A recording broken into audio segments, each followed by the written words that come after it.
La comida mexicana tiene sus raíces en el mestizaje de la cocina prehispánica y la española. Los ingredientes cambiaron y los sabores explotaron en texturas y tonos exquisitos. Esta mezcla dio como resultado algunos de los platillos que hasta la fecha todavía seguimos comiendo. Por ejemplo, los tacos, el mole, los chiles en nogada, el pozole, entre otros muchos platillos que se adaptaron y evolucionaron para darnos los sabores más típicos de este país, si no es que los más conocidos. Esos ingredientes los adaptamos de un modo tan propio que nos olvidamos que los platillos que consumimos en las regiones más inhóspitas probablemente no vienen de estos lugares, sino de partes del mundo que ni siquiera pensábamos. Te diré algunos ejemplos de estos platillos, de este mestizaje cultural. Y a su vez te diré de algunos platillos que creías que venían de otras partes del mundo, pero en realidad nacieron aquí en México. Bienvenido, estos son algunos platillos mexicanos que no son tan mexicanos y otros tantos que sí lo son. Comencemos.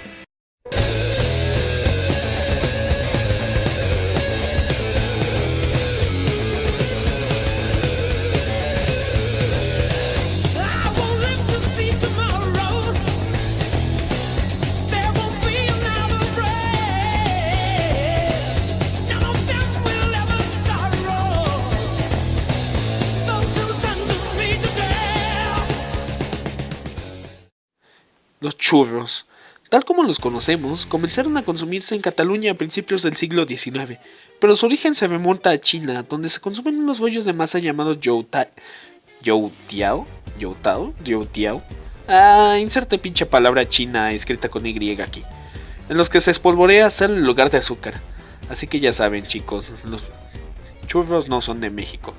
Los churros que se comen, aclaro, porque los churros de mota es otra historia.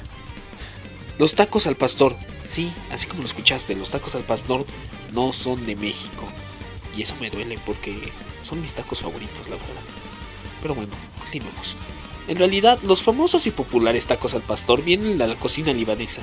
En la década de los 60, los inmigrantes de la ciudad de Puebla, los inmigrantes libaneses, decidieron adaptar la shawarma árabe a México.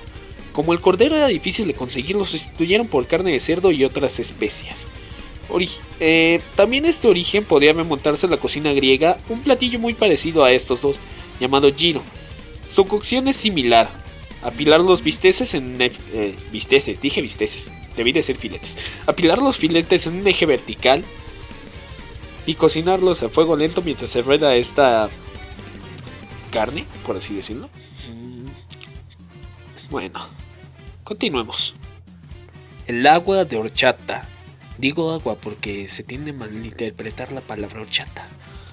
Bueno, en Sudán se cultivaba un tubérculo que después se comercializó en Egipto y fue uno de los más populares con el paso de los años cuando llegó a Persia, la península arábica y Europa. En España el agua que salía de este tubérculo era conocida como horchata, y cuando los españoles llegaron a México nombraron horchata una preparación lechosa que hacían los indígenas. Aún la horchata de España está hecha con este tubérculo. Si te preguntas, este tubérculo se llama chufa y parece una pequeña papa, arrugada y fea. Aunque en México los ingredientes han cambiado por arroz, nuez y canela. Las chimichangas. Sí, la comida favorita de Deadpool. Algunos de los mejores platillos nacieron por accidente, como es el caso de las chimichangas. ¿Quién cuestionaría que el origen de estos burritos fritos no es de México? Bueno, hay muchos restaurantes en Tucson, Arizona, que presumen ser sus creadores. Quizás a quien se le adjudica la creación con más énfasis es en el Chefo Café. ¿Otro pinche estereotipo dónde? El restaurante mexicano más antiguo de Tucson. La leyenda dice que el cocinero arrojó por accidente un burrito en la freidora y gritó ¡chimichanga!, en vez de maldecir con una palabra similar, que en este caso sería chingada, porque había niños presentes. Ahí sí. ¿Quién piensa en los niños? ¿Quién piensa en los niños? Este lo han de haber visto en muchísimas caricaturas o programas de Estados Unidos, donde siempre tiene que haber un personaje latino de origen mexicano que anda comiendo este platillo, o lo anda preparando, o se llega a mencionar de él: el chili con carne. Mejor conocido como chili, este guiso picoso se prepara con carne, obviamente, chiles, tomate y frijoles. La receta puede variar de acuerdo al gusto personal en las regiones donde se prepara. Seguramente piensas que la combinación de chiles con frijoles es innegablemente mexicana, yo también lo haría. Pero sus orígenes en realidad se remontan a Texas. El año de origen es controvertido, ya que hay muchas historias, mitos y leyendas alrededor de este plato. Lo único de lo que estamos seguros es que no nació en México. Pues sí, aquí en México no lo conocen salvo en las pinches caricaturas donde afirman que es mexicano. Este video está tan lleno de estereotipos que me está incluso llegando a molestar. Pero bueno, hay que continuar. Buñuelos. Sí, los buñuelos, los famosísimos buñuelos, que son una tradición milenaria, legendaria, épica en Oaxaca. Sí, la de comerte un buñuelo y romper el plato te trae buena suerte, a eso me refiero. Bueno, los buñuelos no son de México. En Cataluña, unas bolitas rellenas de fruta eran consideradas como buñuelos. Estas llegaron gracias a los bereberes, después se transformaron en buñuelos de viento en Sevilla y más tarde cuando se trasladaron al continente americano llegaron a Cuba, en los que se empleaba yuca y maíz para su preparación. Después, obviamente, llegaron aquí en México donde se popularizaron hasta tal grado de hacernos creer que eran mexicanos. Pero ya vieron que no lo son.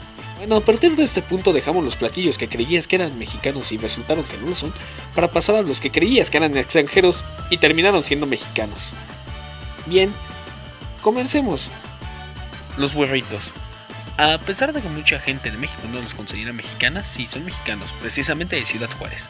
Si no se sabe la historia de estas cosas, aquí se las contaré. Todo inició una vez en Ciudad Juárez, durante la Revolución Mexicana. Un hombre llamado Juan Méndez tenía un pequeño negocio de comida y para evitar que se enfriara creó unas tortillas de gran tamaño y en ellas enrolló la comida para mantenerla caliente. El platillo fue tan popular en el área y está incluso en sitios de Estados Unidos, cercanos a la frontera con Ciudad Juárez. Entonces Juan compró un burrito, de ahí viene su nombre, para transportar la comida y cruzar el río Bravo hacia Estados Unidos y así satisfacer la demanda de las personas que vivían al otro lado del río. Interesante, ¿no? Los nachos. La historia cuenta que en la ciudad de Piedras Negras, Coahuila, un pequeño restaurante llamado El Moderno, llegaron varias esposas de militares estadounidenses después de haber cerrado el restaurante. Entonces el mesero Ignacio Ayala, para los que no sepan, aquí en México a los Ignacios de apodo se les llama nachos. Les preparó ingeniosamente un platillo con lo poco que tenía disponible: totopos, queso, algunas versiones dicen que frijoles y un poco de carne. Y jalapeños. Eso está presente siempre.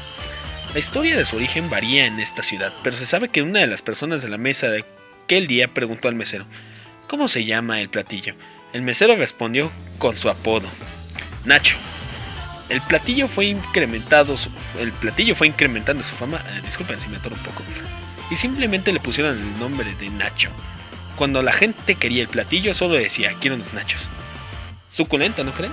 Hablando de nachos ya se me antojaron unos. Como les dije anteriormente, los mejores platillos se han creado por accidente.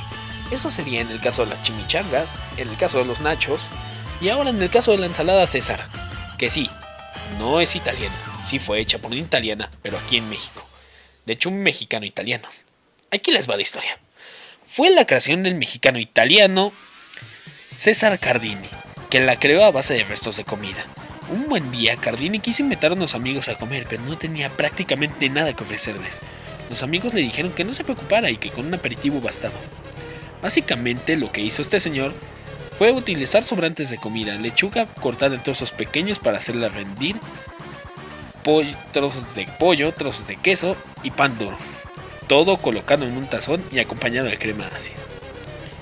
Rico e interesante. Los cacahuates japoneses. Sí, aunque no lo crean, los cacahuates japoneses no son de Japón.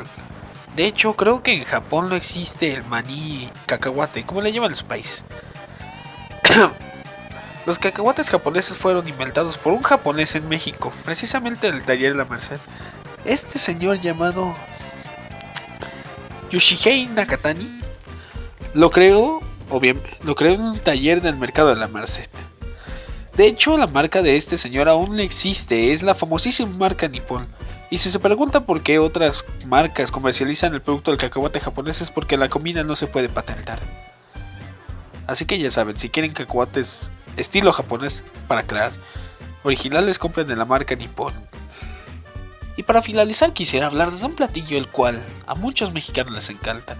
Es famosísimo en las fiestas patrias. Y la verdad... es sinónimo de gordura.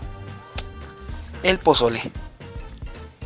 El pozole, a pesar de que sea un platillo mexicano, casi ninguno de sus ingredientes viene de México, salvo el maíz, obviamente. Hablo de los ingredientes actuales porque el pozole es un platillo prehispánico el cual se preparaba con carne humana para propósitos rituales. Digamos esto de sus ingredientes actuales: lechuga, rábano, carne de pollo o cerdo y orégano. Bien, empecemos con cada uno. La lechuga, la carne de res y las gallinas, pollo, viene de Europa. El rábano se presume o se cree que viene de África. Y el orégano proviene de la región del Mediterráneo. Exactamente no sabría decir dónde. Pero como verán, ninguno de los ingredientes actuales del pozole, o en su mayoría, provienen de este país. Es curioso saber que nuestra comida es producto de años de mestizaje y globalización. Y a pesar de todo esto es considerada patrimonio de la humanidad. Tengo hambre. Maldito video. Eso que se me antojaron los tacos al pastor. Bueno. Mi nombre es Yasser y espero que el video te haya agradado. Suscríbete, dale like y esas cosas por el estilo. Nos veremos hasta la próxima. ¡Hasta luego!